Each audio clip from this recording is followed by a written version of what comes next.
Programang ito ay rated SPG. Striktong patnubay at gabay ng magulang ang kailangan. Maaaring may masiselang tema, lengguwahe, karahasan, sexual, horror o droga na hindi angkop sa mga bata.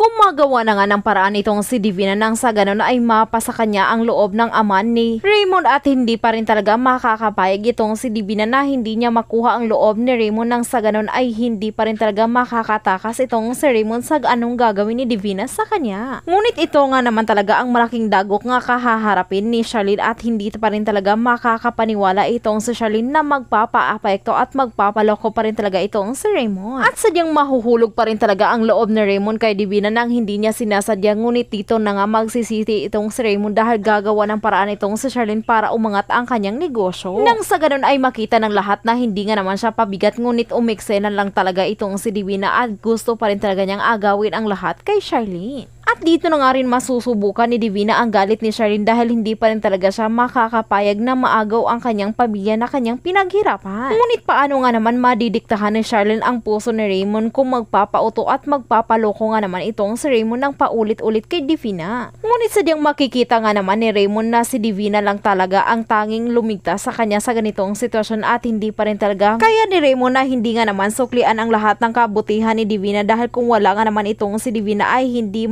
aangat ang kanyang kumpanya. At dito nga naman mapapasa ni Charlene lahat ng mga problema na kanyang pagdadaanan lalo pa at hindi nga naman titigil itong si Divina. At sa oras nga naman na umaayon na kay Divina ang lahat ay hindi nga naman niya hahayaan itong si Charlene na sirain ang lahat ng kanyang pinaplano at binabalak. Ngunit ang masamang pinaplano at binabalak nga naman ni Divina ay hindi nga naman talaga magtatagal lalo pa at tuso at napaka-optimistic nga naman ni Charlene at magagawa niya pa rin talaga ang lahat nang sa ganun ay malamangan niya itong si Divina. At dito na po nagtatapos ang ating prinsesa ng City Jail. Maraming salamat po sa panonood. Please don't forget to subscribe, like, share, and hit the notification bell para lagi tayong updated.